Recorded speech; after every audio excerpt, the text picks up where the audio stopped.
আবার একটা ঝামেলা বাড়লো। প্যাকেটটা সঙ্গে নিয়েই ঘরে ঢুকলো বল্টু।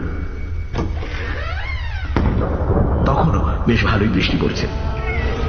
ঘরে ঢুকে দেওয়াল ঘড়িতে দেখলো রাত 2টো বাজে। বাড়ির কারেন্টে এই বৃষ্টিতেও দুটো হুলো ঝগড়া করছে। বল্টু তাড়ালো তাদের। মোবাইল চার্জে বসিয়ে ফোন করলো যে নাম্বার থেকে গাড়ি বুক হয়েছিল। কয়েকটা ভাঙা ফ্যাক্টরি শেড আর একটা বস্তি, তার পেছনে জলা জঙ্গল এবং একটা পোড়ো বাড়ি। অনেকদিন কেউ ওদিকে যায় না। কোর্টের নাকি কি সব মামলা চলছে। বল্টু ওখানকার চায়ের দোকানে জানতে চাইল। চেহারার বর্ণনা দিল। রোগা, লম্বা, ধুতি পাঞ্জাবি পরা, সামনের দিকে ঝুঁকে হাঁটা একজন বয়স্ক মানুষ। কেউ কিচ্ছু বলতে পারল না। এমন লোককে তারা কোনোদিন দেখেননি এই অঞ্চলে। বল্টুর নিজের ফোনেও কোনো ফোন এলো না, এমনকি অফিসেও না। একটা প্যাকেট হারিয়ে যাওয়া নিয়ে কারুর কোনো মাথা ব্যথা হলো না তেমন। 1 সপ্তাহ গেল, 2 সপ্তাহ গেল, প্যাকেটটা পড়ে রইল বল্টুর ঘরে। প্যাকেটটার কথা বল্টু যখন প্রায় ভুলতে শুরু করেছে, এমন সময় হঠাৎ একদিন বর্ষার মধ্যে অনেক রাতে বাড়ি ফিরে নিজের ঘরে খুব সুন্দর একটা গন্ধ পেল বল্টু। ঠিক ভালো ধূপ জ্বালালে যেমন গন্ধ হয় তেমন।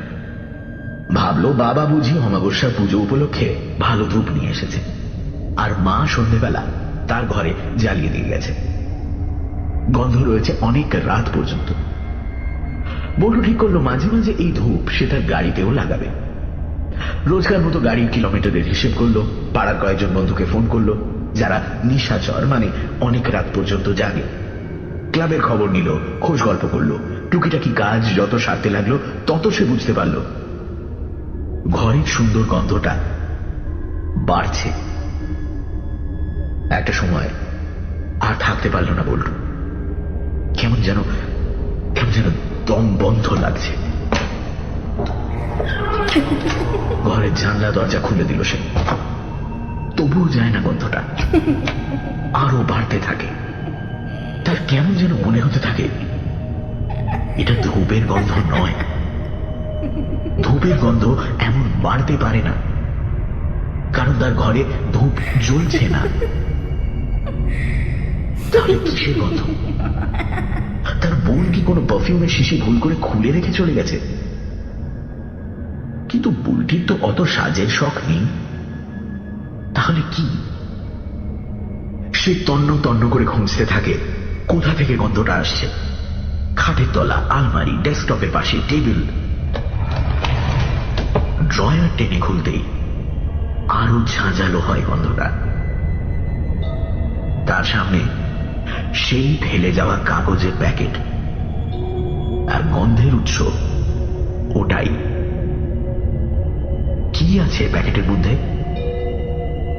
খানিকটা দোড়ামোনা করে প্যাকেট খুলে ফেলে বলতো, আর প্যাকেটটা খুলতেই অবাক হয়ে যায় সে। দেখে খুব পুরনো একটা ডায়েরি।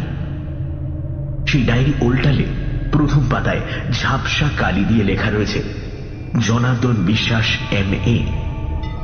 তলায় আরো ঝাপসা হয়ে আসা লেখা 1910।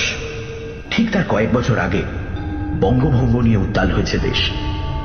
রবীন্দ্রনাথ গান বেঁধেছেন, বাংলার মাটি বাংলার জল, বাংলার বায়ু বাংলার ফল। তাহলে সেই সময় কেউ ডায়েরি লিখেছে, আর সেই ডায়েরি এখন এই মুহূর্তে বল্টুর হাতে। ভাবতেই লোম খাড়া হয়ে ওঠে। সামনে টেবিল ল্যাম্পের আলোটা আর একটু এগিয়ে নিয়ে আসে বল্টু, কিন্তু পরের পাতাটা উল্টোতেই আরো চমকে যায় যেন সে। কোথায় পুরনো লেখা? এটা তো তাকে উদ্দেশ্য করে কেউ লিখেছে। আমি নিশ্চিন্ত হলুম অচিন্ত বাবু। প্রথম লাইনটা পড়ে হোঁচট খায় বল্টু। তার ভালো নাম যে অচিন্ত, সেটা ডায়েরির লেখক জানলো কি করে? নাকি এটা অন্য কোনো অচিন্তের জন্য লেখা? তাড়াতাড়ি পরের লাইনে চোখ বোলায় বল্টু। আপনার হাতে আমার ডায়েরিটা পড়েছে ভেবে আমি অনেক বেশি পিসফুল টাইম কাটাতে পারবো বলে মনে করছি। হ্যাঁ, আমি আপনাকেই বলছি, অচিন্ত বিশ্বাস। বল্টুর হাত থেকে ডায়েরিটা প্রায় পড়ে যায়। কোন রকমে নিজেকে সামলে নেয় সে। এই লোকটা, তার পদবিও জানে। সে ঘুমোচ্ছে না তো? কিংবা স্বপ্ন? কোন গল্পের বই খোলা আছে কি সামনে? চিমটি কাটে নিজেই নিজেকে। ডায়েরির পাতায় লেখা আছে, আপনি যা পড়ছেন সবটাই সত্যি, সব জ্ঞানী। জানেন আমি কতদিন নিশ্চিন্তে ঘুমোইনি। যাক, এখন ভেবেই ভালো লাগছে, গোটা কত দিন আমি একটু গভীর ঘুম দিতে পারবো। এরপর থেকে আমার কাজগুলোর দায়িত্ব আপনার, আর আপনারগুলো আমার। পাতার লেখাটা এখানে শেষ হয়ে যায়। কিসের কাজের দায়িত্ব নেবে বল্টু? আর বল্টুরই বা কি কাজ আছে যা এই ডায়েরির লোকটা নেবে? অনেক রাতে ইলিশ মাছ খেয়েছে বলে তার পেট গরম হলো না তো? কিংবা পাড়ার কোনো বন্ধু ইয়ার্কি মারছে? তাই বা কি করে হয়? এইরকম ডায়েরি এর আগে বল্টু কোনোদিন দেখে? এমন সুন্দর পাতা, কালিটা কেমন যেন ঘোলাটে। কোনো কিছুরই কুল কিনারা করতে পারে না বল্টু, বরং 7-5 ভাবার মধ্যে ঘুম তাকে এসে জড়িয়ে ধরে। সকালে বোন বুলটির ডাকে যখন ঘুম ভাঙল বল্টু, বেলা তখন অনেক। ফোনের অ্যালার্ম কখন বেজে গেছে তা ঠিক নেই। বুলটি বলল, তুই কেমন রে দাদা, কত বেলা পর্যন্ত ঘুমোচ্ছিস? মা এসে ডেকে গেল, বাবা ডাকলো, তোর কোনো হুঁশ নেই? একবার তো বলিসনি তোর ডেস্কটপটা সারিয়ে নিয়েছিস। ঠিক তার মতোই ঝড়ের মতো কথা বলে যায় বুলটি। আমি তো রোজ যাচ্ছি শ্রাবণীর বাড়ি কম্পিউটার প্র্যাকটিস করতে, সারা রাত কম্পিউটার চলছে, খেয়াল আছে? মাথার কাছে টেবিল ল্যাম্প জ্বালা, চেয়ারে বসে ঘুমিয়ে পড়েছিস। ধড়ফড় করে উঠে বসে বল্টু। সারা রাত চেয়ারে শুয়েছে, ডেস্কটপ খোলা, কিন্তু সেটা তো অনেক দিন সারানো হয়নি। সিপিইউ খারাপ হয়ে গিয়েছিল। তাহলে কি নিজের থেকেই ঠিক হয়ে গেল? বল্টি খুশি হয়েছে কম্পিউটার পেয়ে। সে কাজ করতে বসে গেল, আর বল্টু ভাবতে শুরু করলো, সিপিইউ নিজের থেকে ঠিক হয়ে গেল নাকি খারাপই হয়নি? পুরোনো টিভিটার মতো 2-3 বার চাটি মারার দরকার ছিল, তাহলে অনেক আগেই আপসে বাপ বলে কাজ করতে শুরু করতো। কিন্তু এত সব ফালতু বিষয় নিয়ে ভাবার সময় নেই বল্টুর। দেরি হয়ে গেছে। গাড়ি বের করতে গেল সে। কি আশ্চর্য, কেউ যেন আজ তার গাড়ি ধুয়ে মুছে সাফ করে রেখেছে। তাহলে কি রতন গ্রামের বাড়ি থেকে ফিরে এসেছে? ওদের বাড়ির সামনে দিয়ে যাওয়ার সময় বল্টু যদিও দেখল রতনের ঘরে তালা দেওয়া, তাহলে তার সাথে যেগুলো হচ্ছে সেটা কি স্বাভাবিক, নাকি বটকৃষ্ণের কলকাতার গোলকধাঁধার নায়কের মতো তার জীবনেও কোনো ঘটনা ঘটে চলেছে?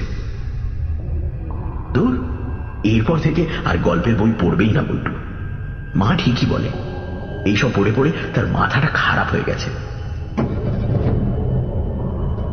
সারাদিন সে গাড়ি নিয়ে শহরের এ মাথা থেকে ও মাথা ছুটে বেড়ালো। কত লোকের সাথে নতুন করে পরিচয় হলো, কত নতুন গল্প শুনলো, শোনালো। কিন্তু বকবক করে যাওয়া বল্টু কাউকে ডায়েরির কথা বলল না, কারণ সে নিজেই তো এখনো বিশ্বাস করতে পারছে না। সেদিন তাড়াতাড়ি টার্গেট ফুলফিল হয়ে গেল। সন্ধ্যের মধ্যে বাড়িতে ফিরে দেখল যেন উৎসব বসেছে। বড় পিসি এসেছে, ছোট মাসি এসেছে। মার আনন্দ আর ধরে না। ছেলে যে তাদের জন্য 32 ইঞ্চির একটা ফ্ল্যাট টিভি কিনে দিয়েছে তা সে নিজে কাউকে বলেনি। দোকানে বুক করে নাকি বলেছে বাড়িতে দিয়ে আসতে। তাতে আরো মজা পেয়েছে মা। যা ইচ্ছে ছিল তাই তো ঘটে চলেছে, তাই না? কম্পিউটার সারানোর ইচ্ছে ছিল কিন্তু পারেনি টাকার জন্য, কিন্তু কম্পিউটারটা ঠিক হয়ে গেল। টিভি কেনাও তাই। কে করছে এইসব? হঠাৎ ডায়েরির পাতার কথা তার মনে পড়ে।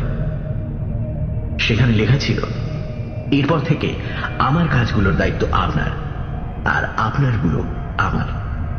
বল্টু বুঝতে পারে কোথাও একটা ভীষণ ভুল হচ্ছে। বল্টু জানতে চায়, আচ্ছা দাদা, লোকটা কেমন? মানে আপনাদের তো সিসিটিভি ফুটেজ আছে, সেটা দেখা যায় না? কিন্তু দোকানের সিসিটিভি ফুটেজ বাইরের কাউকে দেখতে দেওয়া হয় না, তার জন্য স্পেশাল পারমিশন লাগে। বল্টুকেও তারা দেখতে দিল না, শুধু ক্যাশে বসা ছেলেটি অনেকক্ষণ চিন্তা করে বলল, একজন বয়স্ক ধুতি পাঞ্জাবি পরা লোক এসেছিলেন, খুব কাশছিলেন তিনি, বেশিক্ষণ দাঁড়াননি। টিভির মডেল নাম্বার বলে টাকা ঠিকানাটা দিয়ে হাওয়া হয়ে গেলেন। অত এসির মধ্যে দাঁড়িয়েও বল্টুর কপালে বিন্দু বিন্দু ঘাম দেখা দেয়। বয়স্ক লোক, ধুতি পাঞ্জাবি পরা, ঠিক যেমন সেদিন গাড়ি থেকে নেমেছিল। তারপরে তার গাড়ির মধ্যে পাওয়া যায় সেই ডায়েরি। কি? বাতাসে উড়িছে যত শত শত সাপ, তারা কেহ লুকায়েছে, কেহ করিয়াছে পাপ। বাবা, ছায়া সে তো ছায়া নয়, উপছায়া যত, কিম্ভূত কদাকার জোটে এসে তত। হ্যাঁ, কেন এমন লেখা? বাতাসে শত শত কাদের সাপ ঘুরে বেড়াচ্ছে? আর তারা কেনই বা পাপ করেছে? কাদের জন্য পাপ করেছে? নাকি তাদের দিয়ে জোর করে পাপ করানো হচ্ছে? আঁতকে উঠল চারপাশের কয়েকজন। বেশ ভালো একটা মোচড় দিয়ে বল্টু সেদিনের মতো তার গল্প শেষ করল। লোকজনেরা তারিফ করতে করতে যে যার বাড়ি চলে গেল, কিন্তু বল্টু নিজেও আস্তে আস্তে বুঝতে পারছিল তার এইসব সুখের দিন শেষ হতে চলেছে। ঘরের খেয়ে বনের মোষ টাঙানো আর বেশি দিন চলবে না। বাবা রিটায়ার করেছে, বোন বুলটি এবার উচ্চ মাধ্যমিক দেবে, মায়ের টিভিটা অনেক দিন খারাপ হয়ে আছে, 4 বার চাঁটি না মারলে চলে না। নিজের যে পুরনো ডেস্কটপ কম্পিউটারটা ছিল সেটার সিপিইউ চেঞ্জ করতে হবে। বাড়ির ছাদ ফুটো, একটা সাদাসিধে গেরস্থ সংসারে লিস্টের বহর লম্বা। বল্টু তাই গ্র্যাজুয়েশন শেষ করে একদম বসে থাকতে চায়নি। উপার্জনের নানান রকমের প্ল্যান করতে করতে সে খুব তাড়াতাড়ি ঠিক করে ফেলে সে ব্যবসা করবে। বাবার দেওয়া কিছু টাকা আর ব্যাংক থেকে লোন নিয়ে বল্টু একটা গাড়ি কিনে ফেলে। যদিও বাবার এই গাড়ি কেনা নিয়ে তীব্র আপত্তি ছিল। স্কুল মাস্টারের ছেলে কিনা শেষ পর্যন্ত গাড়ি চালাবে? বল্টু সে কথায় কান দেয়নি। তার এই 22 বছরের জীবনে সে অন্তত এটা বুঝতে পেরেছে যে কোনো কাজ ছোট নয়, সেটা যদি সৎপথে হয় তাহলে মাথা উঁচু করে থাকা যায়। যদিও সে জানতো তাকে নিয়ে তার বাবা অনেক স্বপ্ন দেখেছিলেন, ছেলে ডাক্তার হবে, নয়তো ইঞ্জিনিয়ার, নিজের পক্ষে স্কুল মাস্টার। বল্টু এগুলোর কোনো পথেই হাঁটেনি, বলা যায় হাঁটতে চাইনি, পারেওনি। যখন সবে সে স্কুলের গণ্ডি পেরিয়েছে, বয়স 18, পাড়ার ক্লাবের অ্যাম্বুলেন্সে হাত পাকিয়ে ড্রাইভিং লাইসেন্স বার করে নিয়েছে। তারপর শখে কখনো বন্ধুদের গাড়ি চালিয়েছে। বাড়িতে না বলে কাগজ দেখে ড্রাইভার সেন্টারে নাম রেজিস্ট্রেশন করিয়েছে। বেশ কয়েকবার ডাক পেয়েছে। নিজের রোজগারের টাকা হাতে পেয়ে ভালো লেগেছে তার। সেদিন প্রচন্ড বৃষ্টি, রাস্তাঘাট জলে থই থই। শহরটাকে মনে হচ্ছে কেউ যেন নদী পথ করে দিয়েছে। বল্টু বিড়বিড় করে বলে, গাড়ি না চালিয়ে নৌকা নিয়ে বের হলেই ভালো হতো দেখছি। তখন বেশ রাত। একটা বড় রাস্তার ধারে গাড়িটাকে পার্ক করে রেখেছে বল্টু। সেদিনের টার্গেট শেষ হতে আরো একটা রাইডের প্রয়োজন। এদিকে এত বৃষ্টি, যাত্রী পাওয়াই মুশকিল। এমন ছোটখাটো অবসরে মেজাজ তিরিক্ষি না করে, আলতু ফালতু চিন্তা না করে বল্টু গল্পের বই পড়ে। সেদিনও সে পড়ছিল পুরনো কলকাতার এক গোলক ধাঁধার গল্প। ক্লাইম্যাক্স যখন প্রায় জমে উঠেছে, ঠিক সেই সময় তার ফোন টিং টিং করে জানালো সেই দিনের লাস্ট বুকিং পেয়েছে সে। ফোনের ম্যাপ বলছে কাছেই দাঁড়িয়ে আছে সবাই। বল্টু গাড়ি নিয়ে এগোল। গাড়িতে সবুজ আলোর ঘড়িটা সময় দেখালো রাত 12টা বাজতে 4 মিনিট। রাস্তা শুনশান। শুধু তাই নয়, ওয়াইপার চালিয়েও তুমুল বৃষ্টির রাতে কিছুই ঠাহর করা যাচ্ছে না। গাড়ির ভেতরের এসি আর বাইরের জল কাঁচের উপর এমন জলীয় বাষ্পের আস্তরণ তৈরি করেছে যাতে মনে হচ্ছে চারপাশে সবকিছুই ঝাপসা, যেন ঘুম স্টেশনে দাঁড়িয়ে আছে গাড়ি। একটু এগুলি দার্জিলিং। এরকম সময় মোবাইলের ম্যাপে একমাত্র ভরসা। সে এখন বলছে তার সাওয়ারি খুব কাছে, একদম কাছে। বল্টু গাড়ি দাঁড় করায়, ফোন করতে যাবে ঠিক সেই সময় হুড়মুড় করে গাড়ির দরজা খুলে উঠে বসলো কাক ভেজা চিমড়ে একটা লোক। সামনের লুকিং গ্লাসে ঠিকমতো মুখটাও দেখতে পেল না বল্টু। গাড়ি বুকিং হয়েছে খাল পার পর্যন্ত। এ বাবা দাদা, একদম ভিজে গেছে। আমার কাছে একটা পরিষ্কার তোয়ালে আছে, একটু মুছে নেবেন? বল্টুর কথার কোনো উত্তর দেয় না লোকটা। বল্টু একটু অবাক হয়। হ্যাঁ, এই অন্ধকারে লোকটা বইটা দেখতে পেল কি করে?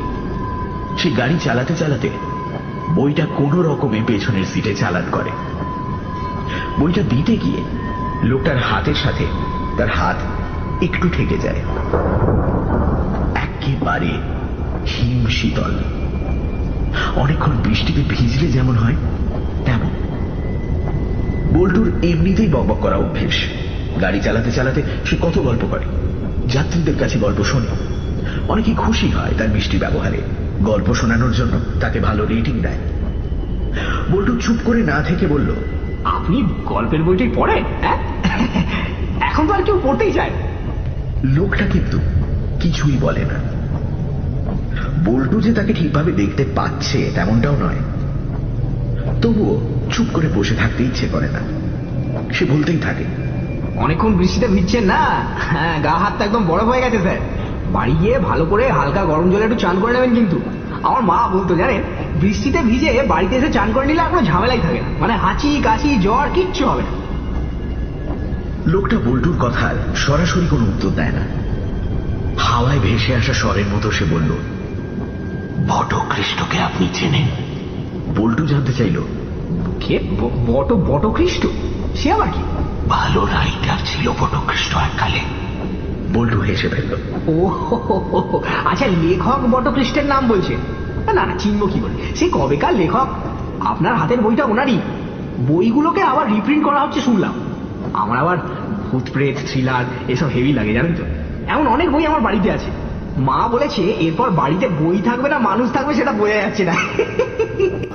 যাওয়ার সময় হালকা বিদ্যুতের ঝলকানিতে বল্টু দেখতে পায় লোকটাকে। ধুতি পাঞ্জাবি পরা, একটু সামনের দিকে ঝুঁকে হাঁটা লোকটার বয়স 60-এর ওপর। স্ক্রিন কয়েকবার ব্লিঙ্ক করে মোবাইলের চার্জ শেষ হয়ে যায়। বল্টু বলে, উফ, যাক নিজে থেকেই বিদায় হয়েছে, না হলে বন্ধ করতে হতো, কিংবা অন্য রাইডারের কল চলে আসতো। ভালো হয়েছে। তার কিছুক্ষণের মধ্যেই বাড়ি ফেরে বল্টু। গাড়ি গ্যারেজে রাখতে গিয়ে দেখে একটা সিল করা কাগজের প্যাকেট গাড়ির পেছনের সিটে ঠিক তার গল্পের বইটার পাশে রাখা। প্যাকেটের গায়ে কিছু লেখা নেই, শেষ যাত্রী ফেলে যাওয়া জিনিস। বল্টু আশ্চর্য হয় এটা ভেবে যে লোকটা কাক ভিজে হয়ে গাড়িতে উঠল তার হাতের কাগজের প্যাকেট একটুও ভিজল না। তাহলে কি তার আগের যাত্রীর? কিন্তু তা কি করে হবে? দুজন বয়স্ক মানুষ উঠেছিলেন, তাদের নিজে হাত ধরে গাড়ি থেকে নামিয়েছে বল্টু। দেখে নিয়েছিল গাড়িতে কোনো জিনিস পড়ে আছে কিনা। এটা বরাবরই সে করে, না হলে পরে ঝামেলা হয় খুব। অফিসে রিপোর্ট করতে হয়, বাড়ি খুঁজে জিনিস ফেরত দিতে হয়। উফ, আবার একটা ঝামেলা বাড়লো। প্যাকেটটা সঙ্গে নিয়েই ঘরে ঢুকলো বল্টু। তখনও বেশ ভালোই বৃষ্টি পড়ছে। ঘরে ঢুকে দেওয়াল ঘড়িতে দেখলো রাত 2টো বাজে। বাড়ির কার্নিশে এই বৃষ্টিতেও দুটো হুলো ঝগড়া করছে। বল্টু তাড়ালো তাদের। মোবাইল চার্জে বসিয়ে ফোন করলো যে নাম্বার থেকে গাড়ি বুক হয়েছিল। কয়েকটা ভাঙা ফ্যাক্টরি শেড আর একটা বস্তি, তার পেছনে জলা জঙ্গল এবং একটা পোড়ো বাড়ি। অনেকদিন কেউ ওদিকে যায় না, কোর্টের নাকি কি সব মামলা চলছে। বল্টু ওখানকার চায়ের দোকানে জানতে চাইল। চেহারার বর্ণনা দিল। রোগা, লম্বা, ধুতি পাঞ্জাবি পরা, সামনের দিকে ঝুঁকে হাঁটা একজন বয়স্ক মানুষ। কেউ কিচ্ছু বলতে পারল না। এমন লোককে তারা কোনোদিন দেখেনি এই অঞ্চলে। বল্টু নিজের ফোনেও কোনো ফোন এলো না, এমনকি অফিসেও না। একটা প্যাকেট হারিয়ে যাওয়া নিয়ে কারোর কোনো মাথা ব্যথা হলো না তেমন। 1 সপ্তাহ গেল, 2 সপ্তাহ গেল, প্যাকেটটা পড়ে রইল বল্টুর ঘরেই।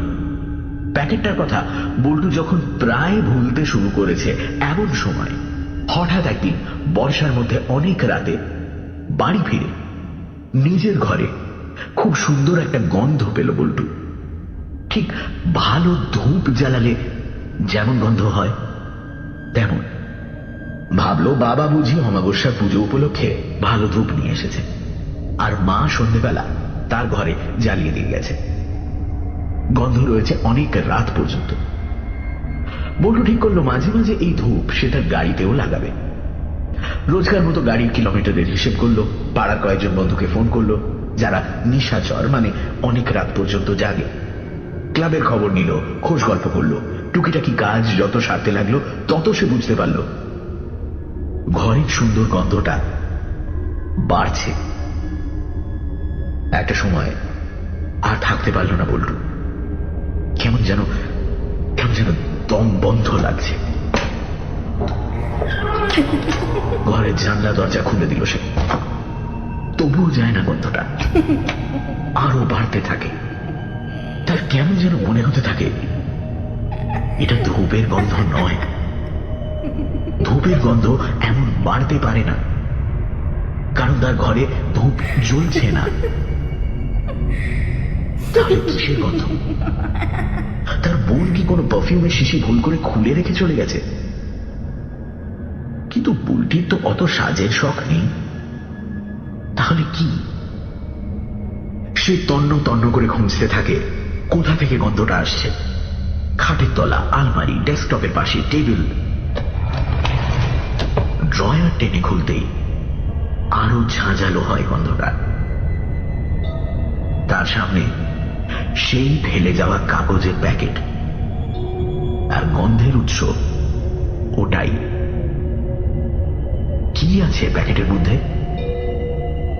খানিকটা দোড়ামোনা করে প্যাকেট খুলে ফেলে বলতো, আর প্যাকেটটা খুলতেই অবাক হয়ে যায় সে। দেখে খুব পুরনো একটা ডায়েরি। সেই ডায়েরি উল্টালে প্রথম পাতায় ঝাপসা কালি দিয়ে লেখা রয়েছে জনার্দন বিশ্বাস MA। তলায় আরো ঝাপসা হয়ে আসা লেখা 1910। ঠিক তার কয়েক বছর আগে বঙ্গভঙ্গ নিয়ে উত্তাল হয়েছে দেশ। রবীন্দ্রনাথ গান বেঁধেছেন, বাংলার মাটি বাংলার জল, বাংলার বায়ু বাংলার ফল। তাহলে সেই সময়ে কেউ ডায়েরি লিখেছে, আর সেই ডায়েরি এখন এই মুহূর্তে বল্টুর হাতে। ভাবতেই লোম খাড়া হয়ে ওঠে। সামনে টেবিল ল্যাম্পের আলোটা আর একটু এগিয়ে নিয়ে আসে বল্টু, কিন্তু পরের পাতাটা উল্টোতেই আরো চমকে যায় যেন সে। কোথায় পুরনো লেখা? এটা তো তাকে উদ্দেশ্য করে কেউ লিখেছে। আমি নিশ্চিন্ত হলুম অচিন্ত বাবু। প্রথম লাইনটা পড়ে হোঁচট খায় বল্টু। তার ভালো নাম যে অচিন্ত, সেটা ডায়েরির লেখক জানলো কি করে? নাকি এটা অন্য কোনো অচিন্তের জন্য লেখা? তাড়াতাড়ি পরের লাইনে চোখ বোলায় বল্টু। আপনার হাতে আমার ডায়েরিটা পড়েছে ভেবে আমি অনেক বেশি পিসফুল টাইম কাটাতে পারবো বলে মনে করছি। হ্যাঁ, আমি আপনাকেই বলছি, অচিন্ত বিশ্বাস। বল্টুর হাত থেকে ডায়েরিটা প্রায় পড়ে যায়। কোন রকমে নিজেকে সামলে নেয় সে। এই লোকটা তার পদবিও জানে। সে ঘুমোচ্ছে না তো? কিংবা স্বপ্ন? কোন গল্পের বই খোলা আছে কি সামনে? চিমটি কাটে নিজেই নিজেকে। ডায়েরির পাতায় লেখা আছে, আপনি যা পড়ছেন সবটাই সত্যি, সব জ্ঞানী। জানেন আমি কতদিন নিশ্চিন্তে ঘুমাইনি? যাক, এখন ভেবেই ভালো লাগছে গোটা কত দিন আমি একটু গভীর ঘুম দিতে পারবো। এরপর থেকে আমার কাজগুলোর দায়িত্ব আপনার, আর আপনারগুলো আমার। পাতার লেখাটা এখানে শেষ হয়ে যায়। কিসের কাজের দায়িত্ব নেবে বল্টু? আর বল্টুরই বা কি কাজ আছে যা এই ডায়েরির লোকটা নেবে? অনেক রাতে ইলিশ মাছ খেয়েছে বলে তার পেট গরম হলো না তো? কিংবা পাড়ার কোনো বন্ধু ইয়ার্কি মারছে? তাই বা কি করে হয়? এইরকম ডায়েরি এর আগে বল্টু কোনোদিন দেখেনি।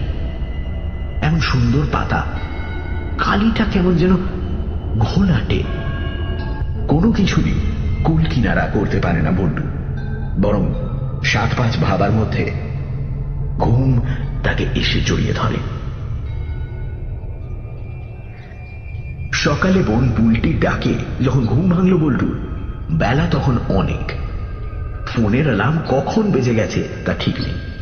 বুলটি বলল, তুই কেমন রে দাদা, কত বেলা পর্যন্ত ঘুমোচ্ছিস? মা এসে ডেকে গেল, বাবা ডাকলো, তোর কোনো হুঁশ নেই? একবারও তো বলিসনি তোর ডেস্কটপটা সারিয়ে নিয়েছিস। ঠিক তার মতোই ঝড়ের মতো কথা বলে যায় বুলটি। আমি তো রোজ যাচ্ছি শ্রাবণীর বাড়ি কম্পিউটার প্র্যাকটিস করতে, সারা রাত কম্পিউটার চলছে, খেয়াল আছে? মাথার কাছে টেবিল ল্যাম্প জ্বালা, চেয়ারে বসে ঘুমিয়ে পড়েছিস। ধড়ফড় করে উঠে বসে বল্টু। সারা রাত চেয়ারে শুয়েছে, ডেস্কটপ খোলা, কিন্তু সেটা তো অনেক দিন সারানো হয়নি। সিপিইউ খারাপ হয়ে গিয়েছিল। তাহলে কি নিজের থেকেই ঠিক হয়ে গেল? বল্টি খুশি হয়েছে কম্পিউটার পেয়ে। সে কাজ করতে বসে গেল, আর বল্টু ভাবতে শুরু করলো, সিপিইউ নিজের থেকে ঠিক হয়ে গেল নাকি খারাপই হয়নি? পুরোনো টিভিটার মতো 2-3 বার চাঁটি মারার দরকার ছিল, তাহলে অনেক আগেই আপসে বাপ বলে কাজ করতে শুরু করতো। কিন্তু এত সব ফালতু বিষয় নিয়ে ভাবার সময় নেই বল্টুর। দেরি হয়ে গেছে। গাড়ি বের করতে গেল সে। কি আশ্চর্য, কেউ যেন আজ তার গাড়ি ধুয়ে মুছে সাফ করে রেখেছে। তাহলে কি রতন গ্রামের বাড়ি থেকে ফিরে এসেছে? ওদের বাড়ির সামনে দিয়ে যাওয়ার সময় বল্টু যদিও দেখল রতনের ঘরে তালা দেওয়া, তাহলে তার সাথে যেগুলো হচ্ছে সেটা কি স্বাভাবিক, নাকি বটকৃষ্ণের কলকাতার গোলকধাঁধার নায়কের মতো তার জীবনেও কোনো ঘটনা ঘটে চলেছে? দূর, এরপর থেকে আর গল্পের বই পড়বেই না বল্টু। মা ঠিকই বলে, এইসব পড়ে পড়ে তার মাথাটা খারাপ হয়ে গেছে।